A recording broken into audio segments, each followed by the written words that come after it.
What relationship exists between Joe Biden, the Great Reset, Agenda 2030, modern monetary theory, and Green New Deal? Maybe you should not even know. This is Libertarian View, your source of decentralized and distributed information. What would you buy with $1 trillion? Right now, you could choose between buying all Bitcoins in existence or 66% of all the silver in the world. Most of us do not even dream of possessing such wealth, but on Joe Biden's negotiating table, $1 trillion is nowhere near what he intends to use to make his reformist projects possible. In his first month in office, the checks he's willing to send already add up to $6 trillion, and the tendency is only to increase. This spending includes the so-called American Family Plan of $1.8 trillion, the Pandemic Emergency Plan of $1.9 trillion, and his ambitious infrastructure plan, which is expected to spend another $2.3 trillion. It's without precedent and leaves in the dust even the historical crisis of 1929, when Franklin D. Roosevelt's New Deal destroyed about $650 billion with inflation-adjusted values. But what does Joe Biden, the Great Reset, Agenda 2030, modern monetary theory, and the Green New Deal have to do with it anyway? Unfortunately, everything and a little more. If you are skeptical, it's understandable. You may even be thinking that there is no reason to panic and that this round of money printing is one-off intervention for a time of crisis. But Green New Deal enthusiasts do not think so. According to the American Action Forum calculations, which counted the full scope of the new agreement in clean energy infrastructure, employment programs, universal health care, housing programs, and food security, the project would cost no less than $93 trillion. $93 trillion, and could reach even higher numbers. And if you assume that the budget was purposely skewed to discredit the endeavor, think again.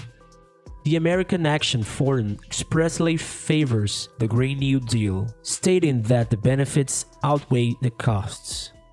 The Green New Deal combines two famous socialist agendas, environmentalism and the welfare state.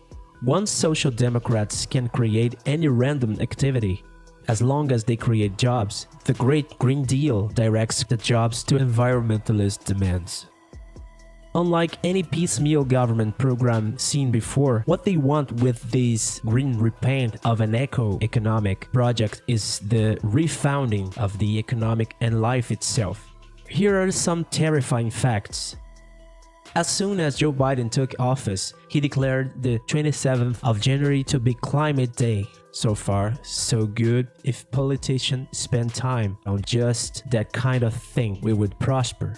The curious thing is that the date coincided with the signing of 3 executive orders to combat climate change, including 500,000 electric car charging stations and the supply of 100% carbon-free energy by 2035. Biden also declared his intention to build 1.5 million of new energy-efficient homes and to create 250,000 jobs just to plug the million of abandoned oil gas wells. The funny thing is that until today, many people thought that this idea of paying people just to plug potholes was nothing more than a joke of Lord Keynes' ideas made by economists from the Austrian School of Economics. Another favorite target of environmentalists is air travel, and they consider it the ultimate villain causing the greenhouse effect.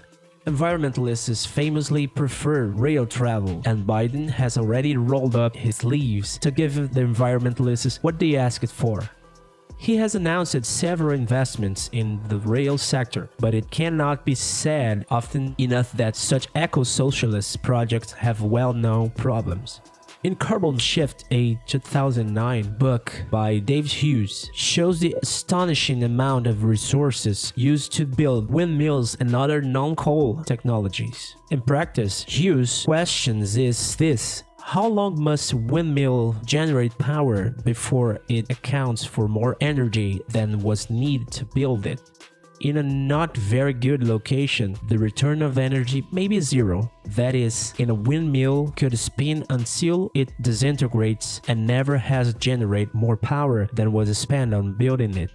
So-called clean technologies also fail the resilience test, and this is very well illustrated by the recent problem of blackouts and freezes faced by Texas, a state very dependent on politically correct technologies, as many of the coal and nuclear power plants were retired because they could not compete with government-subsidized green energy. But at the end of the day, maybe central planners even prefer that the green energy facilities continue to have problems.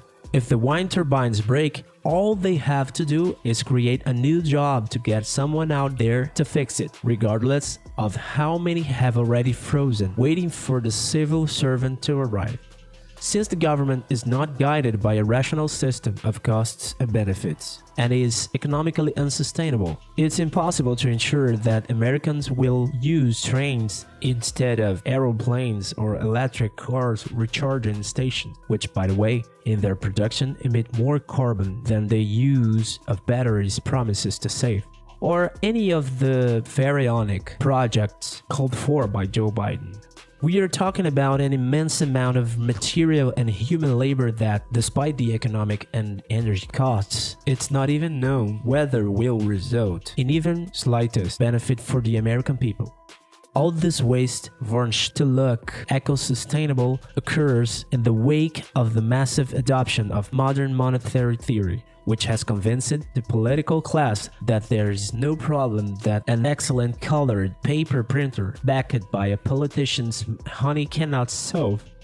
In the insane logic of modern monetary theory, taxes are not the source of sustenance for the government. According to it, taxes would do no more than wipe out any excess of money in the economy. Thus, on this basis, politicians and bureaucrats have a clear conscience to print and spend as if there were no tomorrow, because tomorrow, in the long run, we will all be dead. As Maynard Keynes said, it's already a star among some figures of the Democrat Party, like Stephanie Kelton. She is a negationist of the economic deficit, author of the book The Deficit Myth, and advisor to Bernie Sanders. Look at that! Another strident activist of MMT is Alexandria Ocasio-Cortez, the Congresswoman darling of the Democrats. In a podcast she participated in with Stephanie Kelton in 2020, the Congresswoman made a point of proclaiming the triumph of these theories, saying, quote, "Just as there are no atheists on a falling plane, there's no libertarianism in the middle of a pandemic. Well, those who relativize lack of ethics do so in any area of life, right?" She further added that even Republicans are receptive to her platform and that today everyone is a socialist. Nobel Prize winner Paul Krugman stated that a lot of serious economic researchers support Ocasio-Cortez's proposal. Perhaps we should change the word serious to cynical. And he also stated that are many economists who consider it reasonable to raise taxation in the United States to an unbelievable more than 80%. Therefore, it's no longer surprising that Cortez interviews speak of $1 trillion. By this theory, which is modern only in its insanity, all options are on the table, from money printing, crushing taxes, even deficit spending. All this so that the checks from the government keep rolling in, making it possible to spend without requiring you to produce a single screw. With this framework, US companies are already closing because they cannot find anyone to work with. Today, 34% of household income in the United States come from the government. However, since the government produces nothing, it transfers money from one group to another. Much of this money is not being transferred because producers are being affected and lack effective productivity. Therefore, money is being created out of nothing, and the consequences are showing. Several essential items of American consumption are already starting to become more expensive than average. Here is how it works. The more money in the economics chain without an increase of items, professionals' goods and service you can pay for, the higher you will pay for each thing. It is how the economy balances. It does not matter whether the rebalancing results from market growth or interference from a non-producing spending meddler. When the money reaches people's pocket, the relation between it, which now increased, and tradable items, which did not increase in quantity, will be changed. As only the amount of money and not things has increased, more money will be paid for, in other words, higher prices. It's pretty simple, and it's the Cantillon effect for those who already knew that one. A Federal Reserve official, Robert Kaplan, warned of excessive imbalances in financial market and historically high stock prices, and the US is not alone in these doldrums. According to IMF, 90% of developed countries are more indebted now than in the last global recession that burst in 2008. At this juncture, it is not easy to find a country in which central bank's printing press has not become a protagonist. It is worth remembering that in 2008, the stock market crashed and caused precisely by Keynesian government stimulus. Unfortunately, under the pretext of fighting a global viral outbreak, Americans and the world today are seeking socialist solutions whose ideology killed far more in the 20th century than any of the most terrible pathogens. The argument has been that global problems require global solutions. Socialists love it. Like a god, the globalist elite aims to recreate the world in its own image and likeness, and they are succeeding. To conclude, the question is, are you prepared for the tomorrow that they are advocating? Until yesterday, none of this would be taken seriously. Neither the promise that in 2030 you would have no property, that everything would cease to be a product and become a service, nor those eco-terrorist proposals of having to remove a large amount of meat and include cockroach meal in the diet. But now that the virus, this so-called gift from the gods to advance socialist agendas, as Jane Fonda put it, has given the Leviathan a taste for imposing dictatorial measures, some possibilities no longer sound so much like a conspiracy theory. Are you prepared? The most significant, best, and most recent gift given to the world was in 2009 by Satoshi Nakamoto.